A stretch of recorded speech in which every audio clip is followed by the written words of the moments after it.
ഒന്ന് പൊട്ടിച്ചിരിക്കാൻ പറ്റിയിട്ടില്ല എനിക്ക് ആ സമയത്ത്. എനിക്ക് ചുറ്റും എന്താ സംഭവിക്കുന്നത്, ഞാൻ എന്തിനാ ഇങ്ങനെ ദേഷ്യപ്പെടുന്നത്?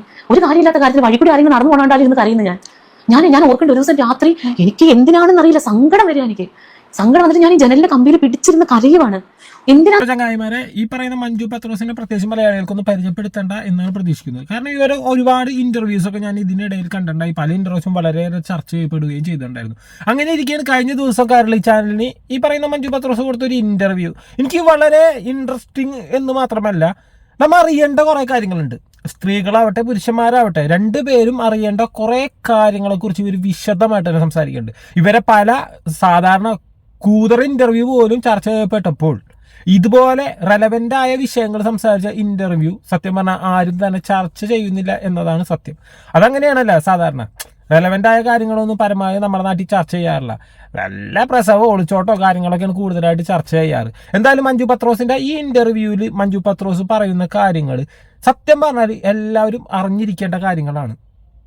ചിലപ്പോൾ ചില തെറ്റിദ്ധാരണ കൊണ്ടായിരിക്കാം, അല്ലെങ്കിൽ ചില ഹോസ്പിറ്റലുകൾ ചില ഡോക്ടർമാർ പണമുണ്ടാക്കാൻ വേണ്ടി ആയിരിക്കാം, അവരുടെയൊക്കെ ഉള്ള സ്വാർത്ഥത ചിലരുടെ ജീവിതം തന്നെ ഇല്ലാണ്ടാക്കുന്ന ചില സന്ദർഭങ്ങളെക്കുറിച്ചും, അതേപോലെ തന്നെ മഞ്ജു പത്രോസ് അതിലൂടെ കടന്നു പോയപ്പോൾ അവർ അനുഭവിക്കേണ്ടി വന്ന കാര്യങ്ങളെക്കുറിച്ചൊക്കെയാണ് അവർ പറയുന്നത്. എന്താണ് വിഷയമെന്നും എന്താണ് അവർ പറയുന്നതെന്നും നമുക്ക് പതിയെ പതിയെ സംസാരിച്ച് പോകാം. അവരുടെ ആ ഇന്റർവ്യൂവിലെ ചില ക്ലിപ്പുകൾ നമുക്ക് കാണാം. ചേച്ചി പറഞ്ഞിട്ട് കുറെ ദേഷ്യമൊക്കെ കൂടുതൽ ഹോർമോൺ ഇംബാലൻസ് കൊണ്ട് അങ്ങനത്തെ ആരോഗ്യ പ്രശ്നങ്ങൾ ഇപ്പൊ പലരും മടിക്കുന്നതാണ് നമ്മൾ ആരോഗ്യ പ്രശ്നങ്ങൾ ഒന്ന് പുറത്തേക്ക് വന്ന് പറയാൻ. എന്തുകൊണ്ടാണ് അങ്ങനെ ഞാൻ പറയാം എന്ന് തീരുമാനിച്ചത്? തീരുമാനിച്ചെന്താണെന്നറിയോ, എന്റെ അമ്മച്ചിക്ക് ഭയങ്കര ദേഷ്യമായിരുന്നു ഒരു സമയത്ത്. എന്റെ അമ്മച്ചിയുടെ യൂട്രസ് ഓവർ റിമൂവ് ചെയ്തതാ. അപ്പൊ ഞങ്ങൾ വിചാരിക്കും അമ്മച്ചിക്ക് വട്ടാന്നാ. എന്തെങ്കിലും ദേഷ്യപ്പെടും, നിസ്സാര കാര്യങ്ങളൊക്കെ ദേഷ്യപ്പെടും. പിന്നെ എന്റെ അമ്മച്ചി ആയതുകൊണ്ട് ഞാൻ എന്ത് പറയുന്നത് പോയി ഇതൊക്കെ കിട്ടും. അപ്പൊ ഇന്ന് ചിരിക്കും. പക്ഷെ അത് ഈ മൂഡ് സ്വിങ്സ് വരുന്നത് ഇതുകൊണ്ടായിരുന്നു എന്നുള്ളത് എനിക്ക് വന്നു കഴിഞ്ഞപ്പോൾ എനിക്കത് മനസ്സിലായി. മൂഡ് സ്വിങ്സിനെ കുറിച്ച് പ്രത്യേകിച്ച് നമ്മൾ പരിചയപ്പെടുത്തേണ്ട കാര്യമൊന്നുമില്ല. പീരീഡ്സ് ആവുന്ന സമയത്ത് സ്ത്രീകൾക്ക് ഉണ്ടാകുന്ന ഒരു അവസ്ഥയാണ്. അവരാ സിറ്റുവേഷൻസ് അവർ ചിലപ്പോൾ ദേഷ്യപ്പെടുത്തും. അത് സ്ത്രീകൾക്ക് മാത്രമല്ല, മൂഡ് സ്വിങ്സ് പുരുഷന്മാർക്കും ഉണ്ടാവാറുണ്ട്. പക്ഷെ സ്ത്രീകൾക്ക് ഈ പറയുന്ന പീരീഡ്സിന്റെ സമയത്ത്, പീരീഡ്സിന് 2 ദിവസം മുമ്പും പീരീഡ്സിന് ശേഷവും അവർക്ക് ഈ മൂഡ് സ്വിങ്സ് ഉണ്ടാവാറുണ്ട്. എന്നാൽ ഈ പറയുന്ന ഗർഭാശയം എടുത്തു മാറ്റുക എന്ന ഒരു ഘട്ടം വരുമ്പോൾ ആ സമയത്ത് അവരുടെ ഈ പറയുന്ന പീരീഡ്സ് നിന്ന് പോകുന്നുണ്ട്, പക്ഷെ മൂഡ് സ്വിങ്സ് നിന്ന് പോവാറില്ല. അതുകൊണ്ട് തന്നെ അവർക്ക് ഒരുപാട് കഷ്ടപ്പാടുകൾ അനുഭവിക്കേണ്ടി വരുന്നുണ്ട്. അത് യൂട്രസ് റിമൂവ് ചെയ്ത് കഴിയുമ്പോൾ സ്ത്രീകൾക്ക് പീരീഡ്സ് ഇല്ലെങ്കിൽ പോലും പിന്നീട് മൂഡ് സ്വിങ്സ് പലപ്പോഴും പല രീതിയിൽ അവർ അനുഭവിക്കേണ്ടി വരുന്നുണ്ട്. യൂട്രസ് റിമൂവ് അഥവാ ഈ പറയുന്ന ഗർഭാശയം എടുത്തു മാറ്റുന്നതിന് ശേഷം അവർക്കുണ്ടാകുന്ന അനുഭവങ്ങളിൽ ചില കാര്യങ്ങളാണ് ശരീരം പെട്ടെന്ന് ചൂടാവുക, വിയർക്കുക, അതേപോലെ തന്നെ ദേഷ്യം വരിക, അങ്ങനെ പല പ്രശ്നങ്ങളിലൂടെ അവർ കടന്നു പോകും. ഈ അവസ്ഥയെക്കുറിച്ചൊക്കെ ഇതിൽ കൃത്യമായിട്ട് തന്നെ മഞ്ജു പത്രോസ് പറയുന്നുണ്ട്. അതേപോലെ തന്നെ ഈ അവസ്ഥയിലൂടെ കടന്നു പോകാനുണ്ടായ സാഹചര്യത്തെക്കുറിച്ച്, അത് കടന്നു പോയതിന് ശേഷം അവരനുഭവിക്കേണ്ട കാര്യങ്ങളെക്കുറിച്ച്, ആ അനുഭവം അവർക്ക് വന്നപ്പോൾ അവർ മനസ്സിലാക്കിയിട്ടുള്ള കുറെ കാര്യങ്ങളെക്കുറിച്ചൊക്കെ ഇവർ ഈ ഇന്റർവ്യൂ പറയുന്നുണ്ട്. നമുക്കൊന്ന് കേട്ടോക്കാം. ഒരു സപ്ലിമെന്റ്സ് ഒന്നും എടുത്തില്ല. ഈ പറയുന്ന ഇവിടെ ഇതൊക്കെ ഭയങ്കര കച്ചവടം ഇവിടെ നടക്കുന്നത്. ഞാൻ ഓർത്തു ഞാൻ ഏറ്റവും നല്ലൊരു സ്ഥലത്താണ് എന്റെ സർജറി കഴിഞ്ഞതെന്നാണ്. പക്ഷേ എന്റെ സർജറി കഴിഞ്ഞിട്ട് ഇതിന് ആഫ്റ്റർ കെയർ വേണമെന്നൊന്നും എന്നോട് ആരും പറഞ്ഞില്ല. സർജറി ചെയ്യാനായിട്ട് ഭയങ്കര എടുക്കുമായിരുന്നു.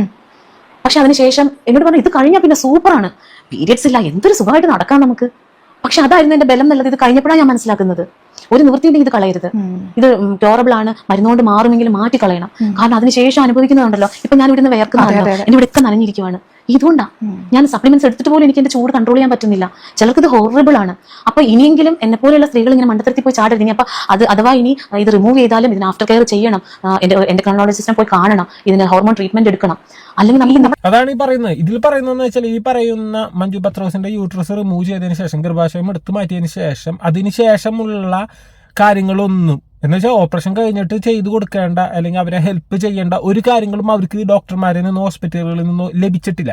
ഈ യൂട്രസ് റിമൂവ് ചെയ്യാൻ വേണ്ടി കാണിച്ച ഇൻട്രസ്റ്റ് ഡോക്ടർമാർ അത് കഴിഞ്ഞിട്ട് ഇവർക്ക് ചെയ്യേണ്ട കാര്യങ്ങൾക്ക് വേണ്ടി ഒന്നും തന്നെ ഇവരെ ഹെൽപ്പ് ചെയ്തിട്ടില്ല. ഈ യൂട്രസ് റിമൂവ് ചെയ്തതിലൂടെ ഇവർക്ക് ഹോർമോണിൽ വ്യത്യാസങ്ങൾ ഉണ്ടാവും. ഈ ഹോർമോണിൽ വ്യത്യാസം ഉണ്ടാകുമ്പോൾ ഈ വിയർപ്പ് ഉണ്ടാവുന്നതും അതേപോലെ തന്നെ തലവേദന, ശരീരം വേദന, അങ്ങനെ പല വിഷയങ്ങൾ ഇവർക്കും അനുഭവിക്കേണ്ടി വരുന്നത്. അങ്ങനെ വരുന്ന ആ അവസ്ഥയിലൂടെ കടന്നു പോകുന്ന സമയത്ത് ഈ മൂഡ് സ്വിങ്സ് എന്നതിലൂടെ തന്നെ ഉണ്ടാകുന്ന ദേഷ്യം പലപ്പോഴും പല കുടുംബങ്ങൾ നശിപ്പിക്കാൻ ഇടയാവുന്നുണ്ട്. അതേപോലെ തന്നെ സെക്സിനോടുള്ള താല്പര്യം, അതേപോലെ തന്നെ ദാമ്പത്യ ബന്ധത്തിൽ കുറേ പ്രശ്നങ്ങളുണ്ടാവും. ഇപ്പം ഈ പറയുന്ന ഗർഭാശയത്തിൽ മുഴ വരിക, അങ്ങനെയുള്ള പ്രശ്നങ്ങളൊക്കെ നമ്മൾ സ്ത്രീകൾക്ക് വരുന്നതിനെ കുറിച്ച് കേൾക്കാറുണ്ട്. അതേപോലെ തന്നെ അത് കൊണ്ട് തന്നെ യൂട്രസ് റിമൂവ് ചെയ്യുന്നതിനെ കുറിച്ച് നമ്മൾ കേട്ടിട്ടുണ്ട്. സത്യം പറഞ്ഞാൽ ഇതുപോലെ ചെറിയ മുഴകളും കാര്യങ്ങളൊക്കെ ആണെങ്കിൽ ഒരു ഹോസ്പിറ്റലിൽ ചെല്ലുമ്പോൾ അവർ പറയുന്നത് യൂട്രസ് റിമൂവ് ചെയ്യേണ്ടി വരും, എങ്കിലേ ഇത് മാറ്റാൻ പറ്റുള്ളൂ എന്ന് വെച്ചാൽ നിങ്ങൾ 2-3 ഹോസ്പിറ്റലുകളെ പോയി നോക്കാം, 2-3 ഡോക്ടർമാരെ റെഫർ ചെയ്യാം. കാരണം അതിൽ ആരെങ്കിലും പറയണത് വേണ്ട നമുക്ക് മരുന്ന് കൊണ്ട് മാറ്റാമെന്ന് പറയുകയാണെങ്കിൽ പരമാവധി മരുന്ന് കൊണ്ട് തന്നെ മാറ്റാൻ ശ്രമിക്കുക. കാരണം എന്ന് വെച്ചാൽ ഈ പറയുന്ന ഡോക്ടർമാർ അവർക്ക് പൈസ ഉണ്ടാക്കാൻ വേണ്ടിയും അല്ലെങ്കിൽ ഈ ഹോസ്പിറ്റലുകളുടെ ടാർഗറ്റ് ഫില്ല് ചെയ്യാൻ വേണ്ടി ആയിരിക്കുള്ളൂ ചിലപ്പോൾ ഈ പറയുന്ന രീതിയിലുള്ള കാര്യങ്ങൾ, അല്ലെങ്കിൽ ഇങ്ങനെ ഒരു ചെറിയൊരു പ്രശ്നം വരുമ്പോൾ തന്നെ പെട്ടെന്ന് തന്നെ യൂട്രസ് റിമൂവ് ചെയ്യാം അങ്ങനെയുള്ള ഒരു സജഷൻ പറയുന്നത്. അത് കേൾക്കുമ്പോൾ തന്നെ ചാടിക്കറി എന്നാ ഓക്കെ, അതിന് ഇപ്പൊ യൂട്രസ് റിമൂവ് ചെയ്യുന്നതിന്റെ കുറെ ഗുണങ്ങൾ ചിലപ്പോൾ അവർ പറഞ്ഞു തരും. പീരിയഡ്സ് ഉണ്ടാവില്ല, അതുകൊണ്ട് അങ്ങനെയുള്ള പ്രശ്നങ്ങൾ ഉണ്ടാവില്ല, അതുണ്ടാവില്ല, ഇതുണ്ടാവില്ല എന്നൊക്കെ പറയുന്നുണ്ടെങ്കിൽ പോലും നിങ്ങൾ മനസ്സിലാക്കേണ്ട ഒരു കാര്യമുണ്ട്. നിങ്ങളുടെ ശരീരത്തിൽ നിന്നും നിങ്ങൾക്ക് ഏറ്റവും ഇമ്പോർട്ടൻ്റ് ആയിരുന്നു എന്ന് കരുതുന്ന ഒരു കാര്യമാണ് റിമൂവ് ചെയ്യുന്നത്. നിങ്ങൾക്ക് മാത്രമല്ല കേട്ടോ, ഈ പറയുന്ന ഗർഭാശയത്തെ അല്ലെങ്കിൽ അതിൽ നിന്നുമാണ് ഏതൊരു മനുഷ്യനും പുറത്തു വന്നിരിക്കുന്നത്. ആൺ പെൺ വ്യത്യാസമില്ലാതെ എല്ലാ മനുഷ്യരും ഓരോ സ്ത്രീകളുടെയും ഗർഭാശയത്തിലൂടെ തന്നെയാണ് പുറത്തു വന്നിരിക്കുന്നത്. അപ്പൊ അത്രയും ഇമ്പോർട്ടൻ്റ് ആയ ശരീരത്തിലൊരു ഭാഗം ഒരു ചെറിയൊരു പ്രശ്നത്തിൽ ആണെങ്കിൽ പോലും അത് റിമൂവ് ചെയ്യാമെന്ന് പറയുമ്പോൾ പരമാവധി പല ഹോസ്പിറ്റലുകളിലും പോയി സജഷൻ ചോദിച്ച് ഇതിൽ നിന്നും അല്ലെങ്കിൽ അത് റിമൂവ് ചെയ്യാതെ വല്ല ചികിത്സയോ അല്ലെങ്കിൽ വല്ല രീതിയിലും നിങ്ങളുടെ അസുഖങ്ങൾ മാറ്റാൻ കഴിയുമെന്നുണ്ടെങ്കിൽ നിങ്ങൾ അതിൽ കൂടെ തന്നെ മുന്നോട്ട് പോകാൻ ശ്രമിക്കുക. എന്നാൽ ഒട്ടും പറ്റാത്ത ഈ പറയുന്ന യൂട്രസിന്റെ ഈ ഗർഭാശയത്തിൻ്റെ ഉള്ളിൽ ഉണ്ടാകുന്ന ക്യാൻസറുകൾ അല്ലെങ്കിൽ പരിഹരിക്കാൻ പറ്റാത്ത രീതിയിലുള്ള മുഴകൾ പഴുപ്പുകളൊക്കെ ഉണ്ടെങ്കിൽ ഇപ്പൊ ഡോക്ടർമാർ പറയുമ്പോൾ പരമാവധി ഇത് ഇല്ല, എന്നെ എന്ത് ചെയ്താലും ഞാൻ എൻ്റെ ഗർഭാശയം യൂട്രസ് റിമൂവ് ചെയ്യാൻ സമ്മതിക്കില്ല എന്നൊന്നും പറഞ്ഞു കിടക്കരുത്. കാരണം അത് ചിലപ്പോൾ നിങ്ങളുടെ ജീവൻ തന്നെ ഇല്ലാണ്ടാക്കാൻ ശ്രമിക്കും. ഇനി അങ്ങനെ മാറ്റിയാൽ തന്നെ ഈ പറയുന്ന ഹോർമോണിന്റെ കാര്യങ്ങൾക്കുള്ള വല്ല ചികിത്സകൾ കാര്യങ്ങൾ അല്ലെങ്കിൽ അതുമൂലമുണ്ടാകുന്ന മറ്റു പ്രശ്നങ്ങളെ എതിരിടാൻ വേണ്ടി അല്ലെങ്കിൽ അതിന് എതിരെ ഏതെങ്കിലും രീതിയിലുള്ള ചികിത്സകളും കാര്യങ്ങളൊക്കെ മുന്നോട്ട് കൊണ്ടുവന്നാൽ മാത്രമേ പിന്നീട് മുന്നോട്ടുള്ള ലൈഫ് നിങ്ങൾക്ക് ഹാപ്പി ആവാൻ കഴിയുള്ളൂ, അല്ലെങ്കിൽ നല്ല രീതിയിൽ മുന്നോട്ട് കൊണ്ടുപോകാൻ പറ്റുള്ളൂ. എല്ലാം എന്നുണ്ടെങ്കിൽ ഒരു അസുഖം മാറ്റാൻ വേണ്ടി നിങ്ങൾ ചെയ്യുന്ന ഒരു പ്രവൃത്തി പിന്നീടുള്ള കാലം വരെ നിങ്ങൾ അതിനോട് അനുബന്ധിച്ചിട്ട് മറ്റു പ്രയാസങ്ങൾ അനുഭവിക്കേണ്ടി വരും. അതാണ് ഇതിൽ മഞ്ജു പത്രോസ് പറഞ്ഞു വെക്കുന്നത്. അത് സത്യം പറഞ്ഞാൽ എല്ലാവരും മനസ്സിലാക്കേണ്ട ഒരു കാര്യങ്ങൾ തന്നെയാണ്. പറയുന്നത് എടുത്തു പറഞ്ഞു നടന്നോ പൊക്കോളാണ് പറയണേ. അങ്ങനെയല്ല, നമ്മുടെ ബോഡി നിന്ന് പോയി, നമുക്ക് ഒന്ന് പൊട്ടിച്ചിരിക്കാൻ പറ്റിയിട്ടില്ല എനിക്ക് ആ സമയത്ത്. എനിക്ക് ചുറ്റും എന്താ സംഭവിക്കുന്നത്, ഞാൻ എന്തിനാ ഇങ്ങനെ ദേഷ്യപ്പെടുന്നത്, ഒരു കാര്യമില്ലാത്ത കാര്യത്തിൽ വഴി കൂടി ആരെങ്കിലും നടന്നു പോകണ്ടായിരുന്നു കരയുന്നു. ഞാൻ ഓർക്കേണ്ട ഒരു ദിവസം രാത്രി എനിക്ക് എന്തിനാണെന്ന് അറിയില്ല, സങ്കടം വരിക. സങ്കടം വന്നിട്ട് ഞാൻ ഈ ജനലിന്റെ കമ്പിയിൽ പിടിച്ചിരുന്ന കരയുവാണ്. എന്തിനാന്ന് എനിക്ക് അറിയില്ല. മഴക്കാറ് കണ്ട ആദ്യം വരുന്നു, അങ്ങനെയൊക്കെയായിരുന്നു. ഇപ്പോഴും നമ്മുടെ സ്ത്രീകൾക്കാണ് ഏറ്റവും കൂടുതൽ ഈ ഹോർമോണൽ ഇംബാലൻസ് ഉണ്ടാവുന്നത്. നമ്മളുടെ ബോഡി വർക്ക് ചെയ്യുന്നത് ഹോർമോൺസ് കൊണ്ട്. അതെ, നമ്മുടെ ബെഡിൽ പോലും നമുക്ക് ഹോർമോൺ ഇല്ലെങ്കിൽ ഒന്നും ചെയ്യാൻ പറ്റില്ല. അതെ, സത്യമാണത്. അതൊന്നും ഇവിടെ ആർക്കും അറിയില്ല, ആരും പറഞ്ഞു കൊടുക്കുന്നില്ല. ചേച്ചി പറഞ്ഞു ചിലപ്പോൾ നമ്മുടെയൊക്കെ വീട്ടിൽ അമ്മമാര് ദേഷ്യപ്പെടുന്നത് എന്തുകൊണ്ടാണ്, അല്ലെങ്കിൽ അതൊന്നും ഇതായിരുന്നു. എന്റെ അമ്മച്ചൊക്കെ ദേഷ്യപ്പെടുന്നത് ഞാൻ എപ്പോഴും എന്റെ അമ്മച്ചൊന്നും ഒരു സപ്ലിമെന്റ് എടുത്തില്ലല്ലോ. അമ്മച്ചി എവിടെയെങ്കിലും പോയിട്ട് വന്നിട്ടേ അയ്യോ എന്റെ പോ എന്ന് പറഞ്ഞിട്ട് ഇങ്ങനെ ചൂടെടുക്കണം കണ്ടിട്ടുണ്ട്. പാവം അവർ എത്ര ഇപ്പൊ പിന്നെ മെനപ്പോസിന്റെ ഒക്കെ ടൈം ഇപ്പൊ അതുമായിട്ട് ബോഡി അഡാപ്റ്റ് ആയിട്ടുണ്ടാവും. പക്ഷെ ആ സമയത്ത് അമ്മച്ചിക്കൊക്കെ എന്ത് ചൂടായിരുന്നിരിക്കും. എനിക്ക് ഫാൻ ഇല്ലാത്ത ഒരു സ്ഥലത്ത് ഇരിക്കാൻ പറ്റില്ല. ഇത് ഇനിയുള്ള ആൾക്കാരെങ്കിലും മനസ്സിലാക്കാൻ വേണ്ടി ഈ ശരീരം വേർക്കുന്നു ചൂടെടുക്കുന്നു എന്നൊക്കെ പറയുന്ന ഈ യൂട്രസ് റിമൂവ് ചെയ്യുന്ന സ്ത്രീകളിൽ പരമാവധി കണ്ടുവരുന്ന ഒരു കാര്യമാണ്. പിന്നെ മെനോപോസ് എന്ന് പറയുന്നത് ഈ പറയുന്ന പീരീഡ്സ് നിന്ന് പോകുന്ന ഒരു സന്ദർഭത്തെയാണ്. സത്യം പറഞ്ഞാൽ ഒരു പ്രായമാകുമ്പോൾ ഒരു 50-55 വയസ്സിന് മുകളിലുള്ള സ്ത്രീകളിലൊക്കെ പീരീഡ്സ് നിന്ന് പോകാറുണ്ട്. എന്നാൽ യൂട്രസ് റിമൂവ് ചെയ്യുന്നതിലൂടെ തന്നെ പീരീഡ്സ് നിന്ന് പോകുക. അത് ചെറിയ പ്രായത്തിലൊക്കെയാണ് യൂട്രസ് നിന്ന് പോകുക.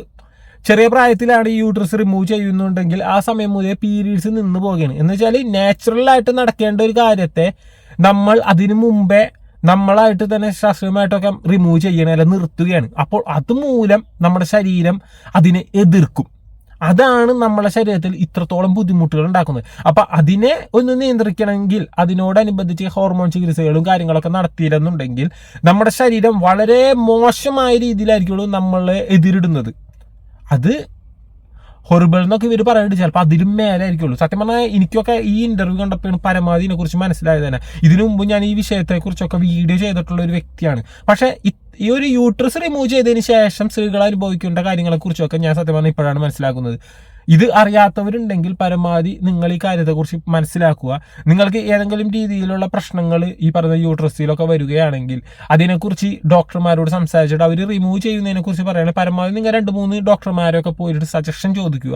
അതേപോലെ തന്നെ ഇത് യൂട്രസ് റിമൂവ് ചെയ്യാതെ തന്നെ മറ്റു ചികിത്സകൾ ഉണ്ടെങ്കിൽ നിങ്ങൾ പരമാവധി അതിലേക്ക് നോക്കുക. അത് മാത്രമല്ലട്ടാ, ഇത് ഇങ്ങനെയുള്ള ബുദ്ധിമുട്ടുകൾ വരുമ്പോൾ വേറെ ചികിത്സകൾ ഈ ഹോസ്പിറ്റലിൽ പോയി കാണാതെ മറ്റു ചില പൊടിക്കഴികളൊക്കെ ഉണ്ടല്ലോ, അങ്ങനെയുള്ള ചികിത്സകളിലൊന്നും പോയി ചാടാതിരിക്കാൻ ശ്രമിക്കുക. നമുക്ക് ഏറ്റവും ബെറ്റർ ഏതാണ്, നമുക്ക് ഇനി ചിലപ്പോൾ ഈ പറയുന്ന യൂട്രസ് റിമൂവ് ചെയ്ത് കഴിഞ്ഞാൽ ബുദ്ധിമുട്ടാവുമെന്ന് വിചാരിച്ചിട്ട് മറ്റു ചില ഈ ഉടായ്പകളുടെ അടിയിലൊക്കെ പോയി പെട്ട് അവസാനം അവിടെ അതിനേക്കാളേറെ ബുദ്ധിമുട്ടുകൾ ഉണ്ടാവുന്ന പ്രശ്നങ്ങളിലേക്കൊന്നും പോയി ചാടാതിരിക്കുക. സത്യം പറഞ്ഞാൽ ഇത്രേ ഉള്ളൂ. നിങ്ങൾക്ക് ഉണ്ടാവുന്ന പ്രശ്നങ്ങൾ പരമാവധി ഒരു അസുഖം, ഏതൊരു അസുഖം ആവട്ടെ, ഇപ്പോൾ ഒരാൾ നിങ്ങൾക്ക് ഒരു ഓപ്പറേഷൻ കാര്യങ്ങളൊക്കെ പറയണം, പരമാവധി നിങ്ങൾ മറ്റു ഡോക്ടർമാരെ കുറിച്ച് ഒന്ന് റെഫർ ചെയ്യാൻ ശ്രമിക്കുക. ഇപ്പോൾ ഒരാൾക്ക് ഇപ്പൊ എനിക്ക് ചികിത്സിക്കാൻ കഴിയില്ല എന്ന് പറഞ്ഞ് മറ്റൊരാൾക്ക് ചികിത്സിക്കാൻ കഴിയില്ല എന്ന് അതിനർത്ഥമില്ല സത്യത്തിൽ. അപ്പൊ ഇനിയെങ്കിലും ഇങ്ങനെയുള്ള വലിയ വലിയ കാര്യങ്ങൾ പറയുമ്പോൾ ഈ പറയുന്ന ശരീരത്തിലെ അവയവങ്ങൾ റിമൂവ് ചെയ്യുന്ന കാര്യങ്ങൾ, ഓപ്പറേഷൻ ചെയ്യുന്ന കാര്യങ്ങൾ, അങ്ങനെയുള്ള കാര്യങ്ങളൊക്കെ പറയുന്ന സമയങ്ങളിൽ നിങ്ങൾ മറ്റു ഡോക്ടർമാരെ അല്ലെങ്കിൽ മറ്റു നല്ല നല്ല ഹോസ്പിറ്റലുകളെ ഒന്ന് റെഫർ ചെയ്യാൻ ശ്രമിക്കുക. കാരണം എന്ന് വെച്ചാൽ ചിലപ്പോൾ നിങ്ങൾക്ക് ഈ പറയുന്ന അവയവങ്ങൾ എടുത്തു മാറ്റാതെ തന്നെ അല്ലെങ്കിൽ ഈ പറയുന്ന രീതിയിലുള്ള കാര്യങ്ങൾ ചെയ്യാതെ തന്നെ നിങ്ങളുടെ അസുഖം മാറ്റാൻ കഴിയുന്നു, അല്ലെങ്കിൽ നല്ലൊരു ബെറ്ററായ ചികിത്സ നിങ്ങൾക്ക് നൽകും എന്നുണ്ടെങ്കിൽ നിങ്ങൾ പരമാവധി അതിനെ ഒന്ന് നോക്കുന്നത് നല്ലതായിരിക്കുള്ളൂ. അല്ലെങ്കിൽ ചിലപ്പോൾ നിങ്ങളുടെ ജീവിതകാലം മുഴുവനും നിങ്ങൾ അതിനോടനുബന്ധിച്ചുള്ള ബുദ്ധിമുട്ടുകൾ അനുഭവിക്കേണ്ടി വരും. ഇത്രമാത്രം പറയുന്നുള്ളൂ. ഈ ഇന്റർവ്യൂ എനിക്ക് സത്യം പറഞ്ഞാൽ നല്ലൊരു കാര്യമായിട്ട് എനിക്ക് തോന്നി. അറിയേണ്ട കുറേ കാര്യങ്ങൾ ഈ ഇന്റർവ്യൂവിൽ പറയുന്നത് ആയിട്ട് എനിക്ക് തോന്നിയിട്ടുണ്ട്. നിങ്ങളുടെ അനുഭവങ്ങൾ, നിങ്ങളുടെ കാര്യങ്ങളൊക്കെ നിങ്ങൾ കമന്റ് ചെയ്യാൻ ശ്രമിക്കുക. അതേപോലെ തന്നെ ഈ ഇന്റർവ്യൂവിൻ്റെ അടി വന്ന കമന്റുകളിലൊക്കെ പലരും ഈ പറയുന്ന യൂട്രസ് റിമൂവ് ചെയ്തതിലൂടെ തന്നെ അവർ അനുഭവിക്കേണ്ട കാര്യങ്ങളെ കുറിച്ചൊക്കെ അവർ പറഞ്ഞത് കമന്റ് ഇട്ടതൊക്കെ ഞാൻ കാണാനിടയായി. അതുകൊണ്ടാണ് ഈ വീഡിയോ ഞാൻ ചെയ്തത് തന്നെ. അപ്പോൾ മറ്റൊരു വീഡിയോയുമായി കാണാം. ബൈ.